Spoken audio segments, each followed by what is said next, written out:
Had a great August. I did. A lot of work, little vacation, and now we're all glad and eager to be back to get the people's work done. But we will only do it if people be quiet. Okay, I want to thank Senators Durbin and Murray and Stabenow for being here. Now, over the past few months, the Senate appropriations process has been a shining example of how things should get done in Washington. These are times when people are divided. This is a closely divided chamber. But nevertheless, we can summarize the Senate's work in funding the government in one word: bipartisan. Bipartisan.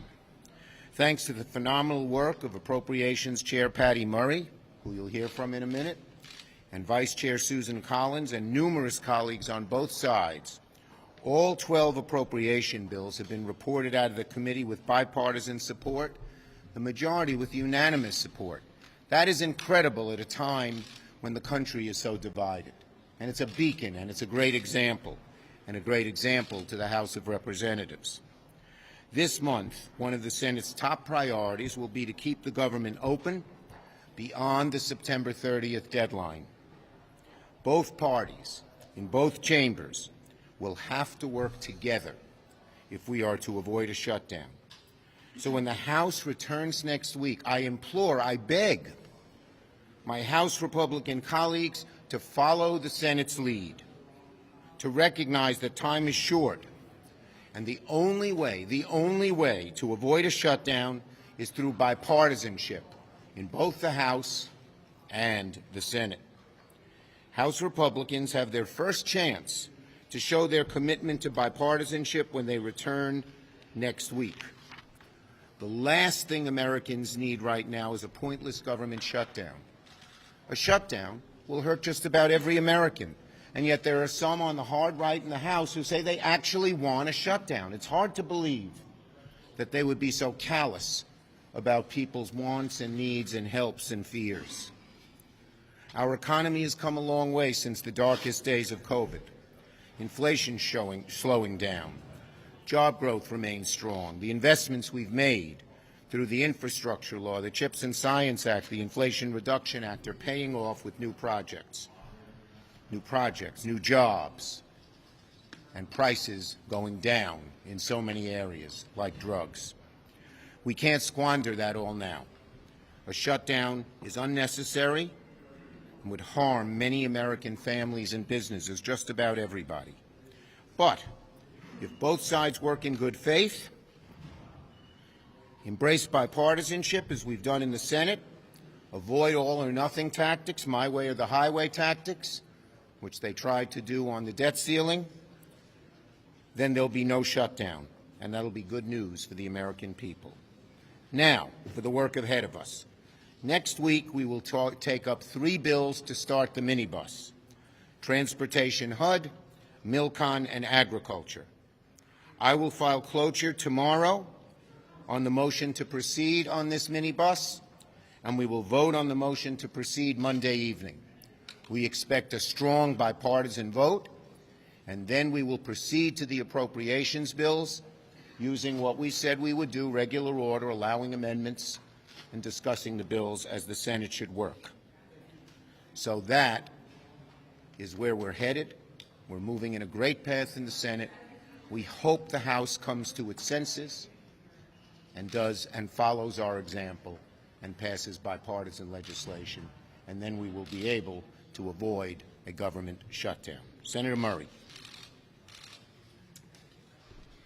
Well, like all of my colleagues, I've been back home with my constituents, talking with them about their concerns and priorities, and let me tell you, they do not want to spend the next month wondering if Congress is going to fulfill its most basic obligation and fund the government. Here in the Senate, we have proven there is exactly zero reason for chaos or for shutdown. I'm working with Vice Chair Collins. The Senate Appropriations Committee has shown the American people that Congress can actually do its job, that we can work in a timely, bipartisan way to solve problems and make life better for the communities that we represent. We heard from members on both sides of the aisle They want to return to regular order, and we have been working very hard to make sure an open, bipartisan process is going on to make that happen. We held markups with input from members on both sides and televised them for the first time ever, so everyone could see what was in them and what was going on. The result was real progress. For the first time in 5 years, we passed all 12 appropriations bills out of committee and did it with overwhelming bipartisan support. 9 of the 12 committee bills were unanimous or had just a single no vote. We spent a lot of time and a lot of late nights and early mornings negotiating serious bills which can actually be signed into law and which actually follow the bipartisan debt limit deal President Biden and Speaker McCarthy struck earlier this year. We have provided a clear bipartisan roadmap to fund the government under extremely difficult constraints, proving Congress can work together and through its differences. The next step, as you just heard, is to bring these bills to the floor, and we will start next week with the MilCon VA, Ag FDA, and the THUD bill. And we hope, again, to move to them as early as Monday evening. That's very good progress, but I think we all understand that a CR is going to be necessary to make sure we have time to complete this whole process, and that supplemental funding, like President Biden has requested, is absolutely necessary to support our Ukrainian allies, provide relief for the truly heartbreaking disasters we have seen around the country, and stop the flow of fentanyl and more. And let me be clear, we can and should meet the President's full supplemental funding request. There are too many urgent priorities that we cannot afford to shortchange, everything from delivering the disaster relief communities desperately need to recover, to paying our wildland firefighters and continuing to have our Ukrainian allies back. On that note, I have to say, I hope we can all come together, Democrats and Republicans as well, to address the child care crisis, as critical dollars for that are expected to expire at the end of this month. I'm ready to work with our Republican colleagues in every way possible to make sure that our child care centers remain open and our kids don't lose those slots, and parents, especially our moms, can stay at work. Now, as many of you know, I am no stranger to tough negotiations or fiscal brinkmanship, but I think it does bear repeating the Senate has shown there is a genuine bipartisan path to do our jobs and fund the government. The Senate Appropriations Committee, with plenty of members on opposite ends of the political spectrum, strongly progressive Democrats and deeply conservative Republicans, wrote 12 bills to make our country safer, our economy more competitive, and do good for the people that we all represent back home. We are full steam ahead here in the Senate, and as we move forward, I hope that my colleagues in both chambers remember the power of the purse rests with Congress. We have to take that responsibility seriously. Thank you. Senator Durbin. What you've just heard from Senator Murray is nothing short of remarkable. I've been on the Senate Appropriations Committee for 25 years. I had just about given up hope that we could return to regular order.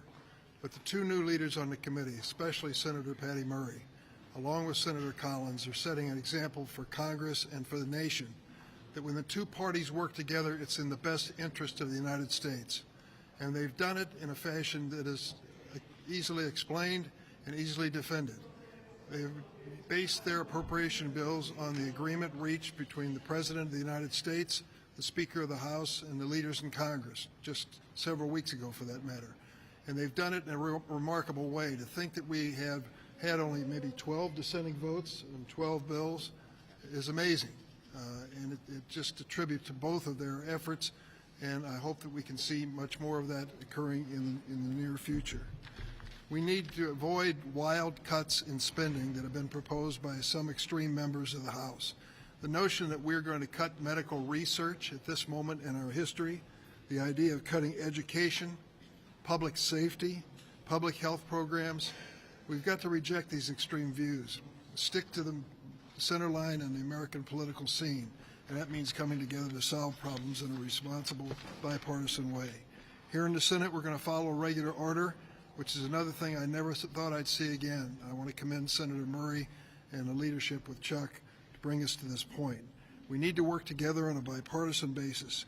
I was on the floor the other day when Senate Minority Leader McConnell said, and I quote, "Keep the lights on by funding government through regular order," in which the Appropriations Committee has made a true unified headway in that regard. I hope our House Republican colleagues were watching. I hope they'll come back and work with us on a bipartisan basis. That is exactly what the American people have asked for. Senator Stabenow. Well, thank you, and good afternoon. Welcome back, everybody. I, too, want to lend, first of all, my words of thanks to Senator Schumer, always wanting to get things done. That's what we're all about. And Senator Murray and Senator Collins for moving the appropriations process forward in regular order with strong bipartisan support. I will note, for the record, first time 2 women as that leaders of the committee. Just saying, right. So, women leading on time, on budget. So, I'm just saying. This is really good news. Yes. This is really good news, and it follows the agreement. Remember that agreement at the end of May with President Biden and the Speaker of the House shaking hands on a budget agreement on spending that we would be doing for this year? Well, that's what we're doing, is following through on the commitment that they made. And we all know then what happened. Extreme members of the House are trying to derail the agreement the Speaker of the House made with the President of the United States and trying to derail our progress. Government shutdown threatens the safety of Americans in every single area of our lives. Support for the troops and national defense, air travel, rail safety, food inspections through the USDA, basically our ability to provide Americans with the daily services that they need and deserve. Not to mention the hardship that'll be created for millions of hardworking public employees. You know, there's so much good news right now. We're rebuilding America, bringing jobs home from overseas, creating a manufacturing renaissance, and I can say that from Michigan, that it's very exciting to see what's happening on manufacturing. 187,000 jobs created in August alone. 13.5 million jobs created during President Biden's just first 2.5 years. This isn't by accident. Democrats are focused on growing the middle class of this country and by bringing down costs. A Republican government shutdown would completely undermine our country's progress right now. So thank you again to Senator Schumer, to our great leaders on the Appropriations Committee. We are committed to a bipartisan approach to governing our country. That's what the American people want, and that's what they deserve. Thank you. Okay, questions? Go ahead, Manu. Will you commit to holding a vote on the chairman of the Joint Chiefs of Staff's nominee if the standoff with Tommy Tuberville persists? The bottom line is this is a problem created by Republicans, and it's up to them to solve it. Senator McConnell, Senator Thune have said they disagree with Tuberville. It's now up to the Republican Party to get him in line. We're not going to shift the burden to Democrats when this is a Republican-caused problem. So Next. Go ahead. Your concerns about the potential for a shutdown. Have you had any conversations with Speaker McCarthy, or do you intend to? I've had a conversation with Speaker McCarthy, and we had a good conversation. We agreed a CR is the best way to go. He's going to have a rough time implementing it, but I hope he sticks to his guns. And I think he knows, I think Leader McCarthy knows, that if a shutdown happens, it'll be caused by House Republicans. It'll be bad for the country, but it'll also be very bad for them. Leader Schumer. Yes. Thank you, Leader Schumer. The UK Parliament just recognized Taiwan as an independent country. Should Congress do the same, or at least the Senate do the same? No, I think that with the present situation is where we should stay. Leader Schumer. Yes. Yes, so there was a hand there. Yeah, way back there. I would like to call on a new person there. Hi, new person. So I wanted to get your thoughts on the fact that lawmakers in both the House and also in the Senate have voiced concerns about Senator McConnell and his health. Can you offer your thoughts? Look, I'm very glad to see McConnell back. He's doing well. We're working together well. and I always wish him the best. Leader Schumer? Yes. You have this forum coming up on AI next week with these leaders. Talk about your goal in that, and secondarily here, are you any closer to getting from members any sort of legislation that you think you can move on AI in the next few months? AI is one of the 2 or 3 most serious problems we face in the future, but it's also one of the 2 or 3 best opportunities we face in the future. So it's very, very important to both maximize the opportunities and the good that AI can do and minimize the harm, both of which are very large. Our forum is unique because this is such the insight forums that we've set up, and you can see that we have a very broad-based, balanced attendance of people who are experts, people who have AI systems in place, and critics. They're all coming together. And the idea is for all of us in the Senate to listen to their ideas and thoughts, for their facts and ideas to be the nutrient agar, and then our committees to go forward and move forward with legislation. We can't put our heads in the sand like ostriches. If we don't do anything, AI is going to move forward without us, and the dangers could be maximized and the opportunities could be minimized. And so this is going to be one of the most important sessions, if you will, that Congress has had. Why did we do it this way? Because it's so unique. It is broad and deep. It's going to affect every aspect of society. It is constantly changing, and it is very complicated. So I'm very, very pleased with how this has happened, and as everything else we're trying to do, or much else we're trying to do, we're doing it in a bipartisan way, and Senators Rounds and myself and Heinrich and Young have been working very hard all of August to put this forum together. And we think it'll do a lot of good. Yes. Are you concerned at all that the Republican calls for an impeachment inquiry could get in the way of the budget negotiations? The Republican calls for impeachment are absurd, and we're going to move forward and do our job here in the Senate of funding the government and doing the many other things that I listed in the dear colleague I sent that we need to do. Thank you, everybody.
Good afternoon, everyone.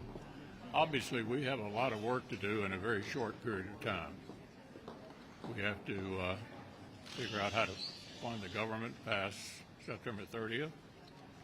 We have to have as close as we can to a regular order process on appropriations. Senator Collins and Senator Murray have done a spectacular job of at least getting bills out of committee, which hadn't happened in the Senate in 5 years. So that's a step in the right direction.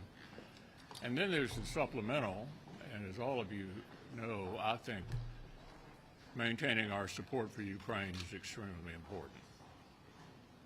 Number one, virtually all the money that we're allocating for Ukraine is actually being spent in the United States to replenish our industrial capacity. Secondly, we haven't lost anybody. Not a single American has been lost. Third, I think it's important to remember that we have a country here fighting for their independence, degrading the military of one of our biggest rivals. So I know there's a difference of opinion in my party on this, and I think the president has, been too slow to keep the commitments that he's made publicly, but at least he's supporting the effort. I think he could have done it more skillfully, but he is supporting the effort, and I intend to continue to support it, and I hope the majority of my colleagues will feel the same way. Let me just pick up on the first point the leader made, and that is that if you look at the, before we broke for the August break, the last bill we processed, the National Defense Authorization Act, we had a robust amendment process. We considered 33 amendments on the floor. The Armed Services Committee team got lots of other amendments included in the bill that were adopted without having votes. But nevertheless, it was a process that was open and transparent, in which individual members who don't serve on the Senate Armed Services Committee had an opportunity to have their voices heard and get votes on amendments that were important to them and their states. Now we're looking at the appropriations process. As the leader pointed out, we haven't had a normal appropriations process for a long time around here, but we do now have 12 bills. All 12 bills have been reported out of the Senate Appropriations Committee. The key now is to get those bills moving across the floor. And I'm hopeful that that will start happening next week. And when it does, that there will also be an open, robust amendment process in which members who don't serve on the Senate Appropriations Committee have an opportunity to make their voices heard and get amendments considered that are important to them and the people that they represent. I talk a lot around here about regular order. And the reason I do that is because I think bills, when they move through regular order, is a more transparent process. It is more accountable to the people in this country. And I hope that we can have a regular order process as we begin to deal with appropriation bills, so we don't end up like we did last year at the end of the year with everything piled up in this big train wreck of one big appropriations bill that's a take it or leave it proposition. The way it's supposed to work is to do these in regular order through a process that allows for open debate on the floor, and that's what our conference is going to insist on in the appropriations process this year. Joe Biden's recent statements on the economy reveal a president completely out of touch with the pain and the suffering that he's causing the American people. If you wanted to describe Bidenomics in one word, it would be failure.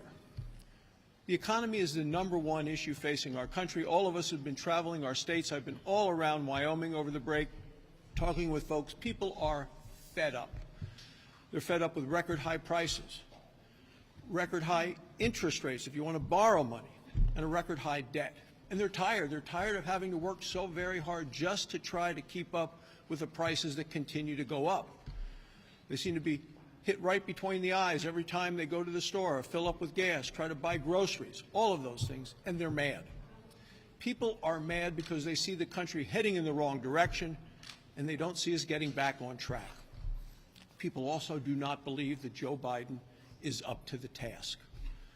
Only 1 in 3 Americans think that President Biden and the Democrats are actually doing a good job on the economy. And the case in point is this past Labor Day weekend, gasoline prices hovering at about $4 a gallon. Well, that's up over $2 a gallon from where we were about 2 years ago. And back to school shopping, it has become very, very expensive and very stressful for American families. Whether it's putting food in the lunchbox, supplies in the backpack, we're all seeing increased costs as a result of Bidenomics. Well, Republicans have solutions to make things more affordable, and it's to cut the wasteful Washington spending. It's to release this death grip that the regulators have, the bureaucrats here in Washington, making everything more expensive back home, and it is unleashing American energy. We have it in abundance. That's the way to get America back on track.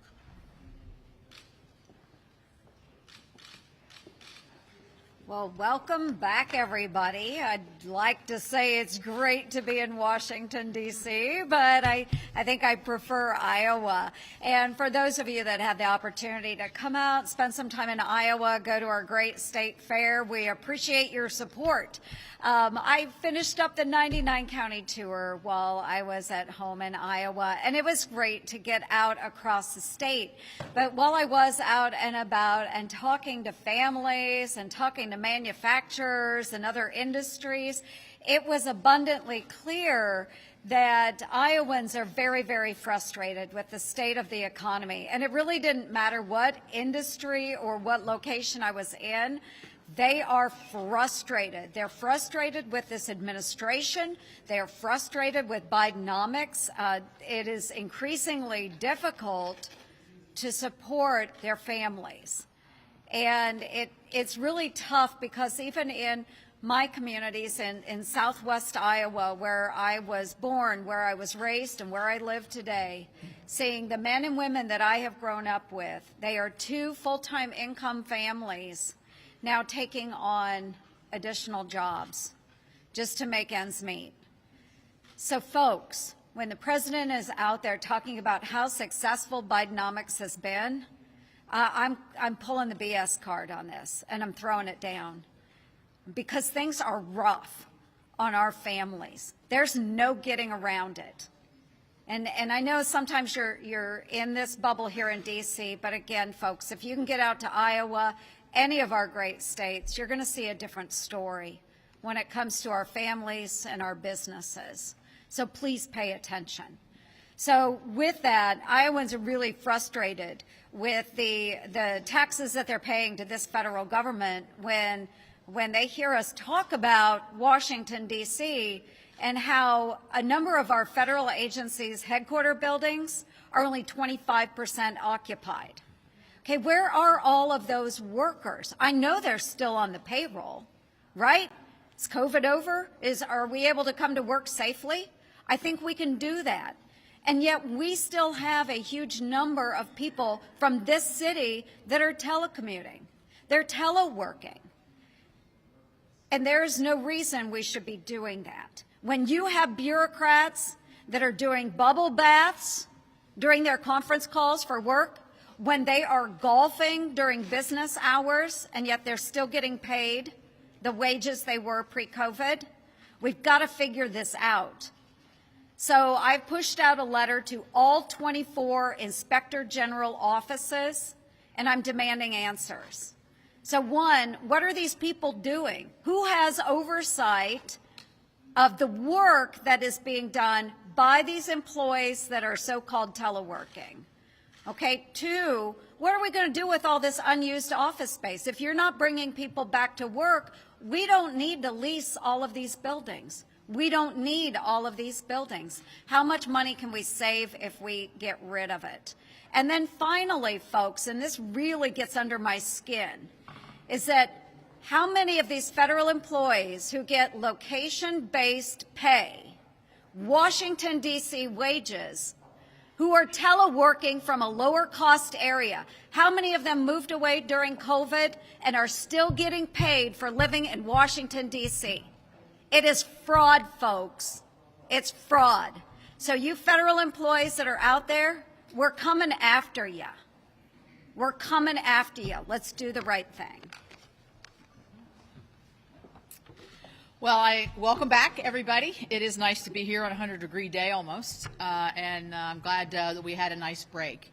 I'll say two things of what some of my colleagues have said. Senator Barrasso said his definition of Bidenomics is failure. Mine is paying more and getting less.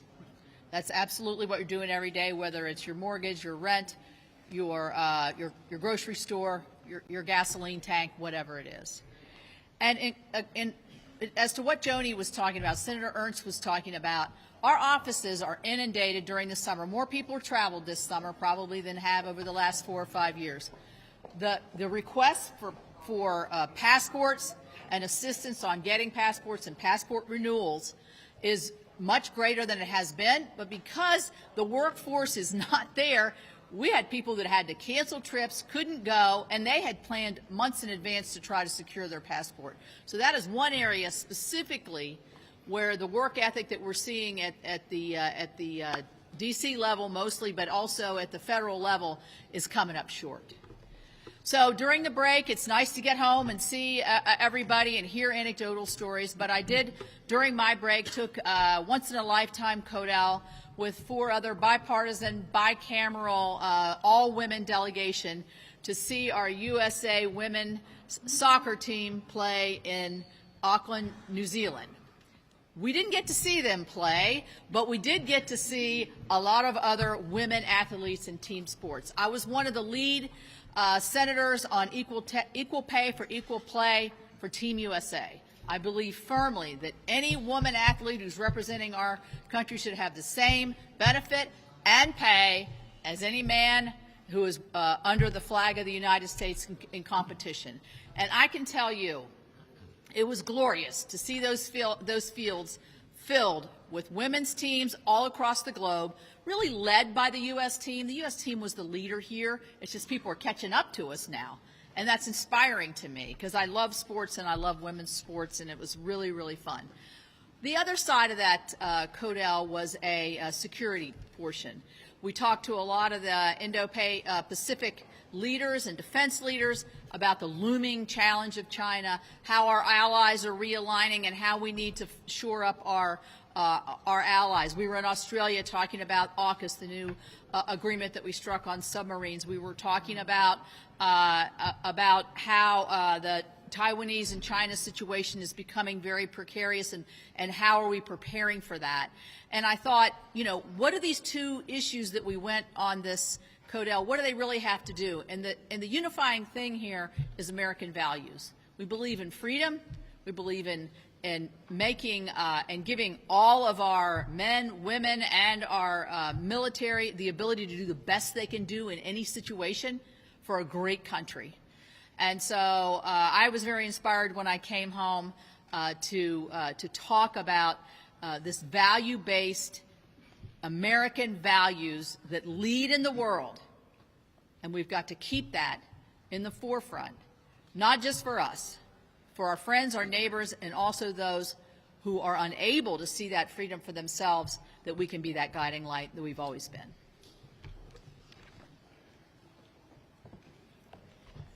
So President Biden spent the month of August telling a very different story to the American people than what we are seeing back home with the people that elect us to come back here to Washington. But don't take my word for it.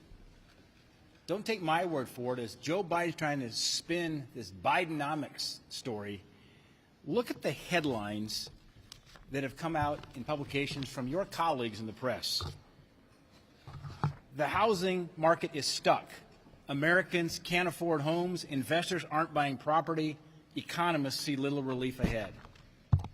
New York Post, credit card and car loan defaults hit a 10-year high as inflation squeezes families.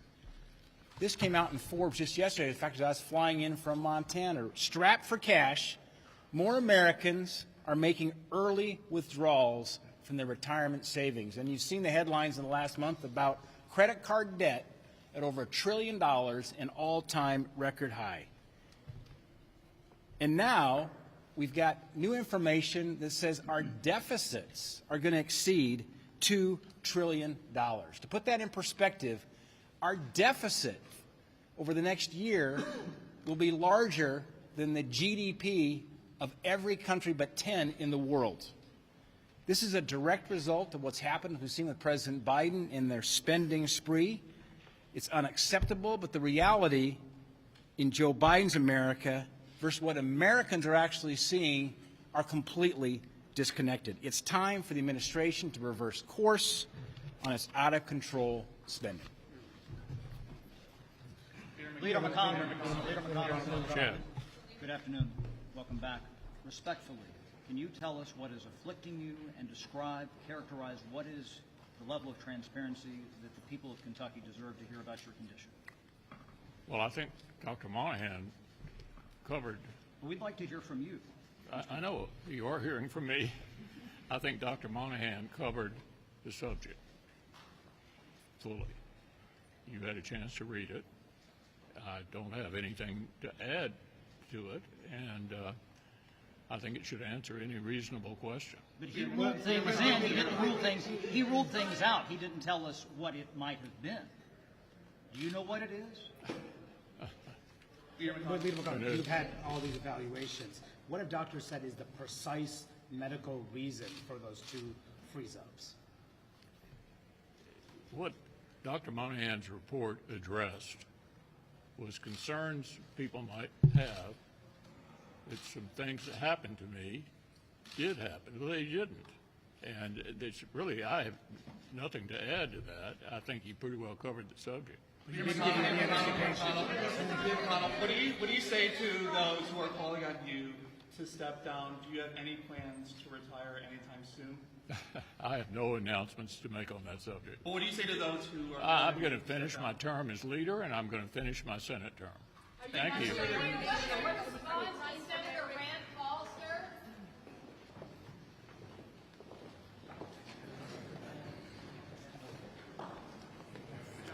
Whatever happened to Dickie McGrew? Yeah.